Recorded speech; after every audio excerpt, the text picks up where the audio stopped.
રીબડાના અમિત કુટ આપઘાત કેસમાં ગોંડલ કોર્ટ દ્વારા જામીન મળતા રાજદીપસિંહ જાડેજા ગત સાંજે જુનાગઢ જેલમાંથી મુક્ત થઈ પોતાના ગામ રીબડા પહોંચ્યા હતા. રીબડા પહોંચતા આજે સમર્થકોએ ફટાકડા અને ઢોલ નગારા સાથે તેમનું ભવ્ય સ્વાગત કર્યું હતું, જ્યાં રાજદીપસિંહે પોતાની જીત અને સત્યનો વિજય થયો હોવાનું નિવેદન આપ્યું હતું. તેમણે ન્યાયતંત્રનો આભાર માનતા જણાવ્યું કે આખરે સત્યની જીત થઈ છે અને પરિવાર તથા સમર્થકોના આશીર્વાદ હંમેશા સાથે રહ્યા છે. રીબડા સ્થિત તેમના નિવાસ સ્થાને સમર્થકોનો ભારે મહેરામણ જોવા મળ્યો હતો અને વાતાવરણ ઉત્સવમય બન્યું હતું. આખિરમાં સત્યની જીત થઈ છે અને જે કાંઈ કાયદાથી ઉપર કાંઈ હોતું નથી, એટલે કાયદાનો જે કાંઈ કોર્ટનું પાલન હશે એ અમારા માટે કોર્ટનો આદેશ શિરોમાન્ય હશે.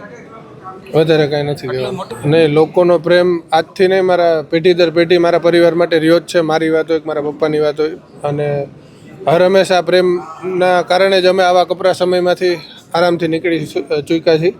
એટલે આ 72 દિવસમાં જે કાંઈ લોકોએ મારા માટે સ્વયંભૂ રીબડા, મારા પપ્પા માટે સ્વયંભૂ, મારા સમાજના, અન્ય સમાજના 18 વર્ષના લોકો જે ગોંડલ તાલુકાના વેપારીઓ, ઉદ્યોગપતિ તમામ ભેગા થયા હતા સ્વયંભૂ અમને ન્યાય અપાવવા માટે, એ બધાને હું નતમસ્તક કરીને પ્રણામ કરું છું કે આપ સૌનો ખૂબ ખૂબ ધન્યવાદ કે આપના માટે થઈને આજે સત્યની જીત થઈ છે.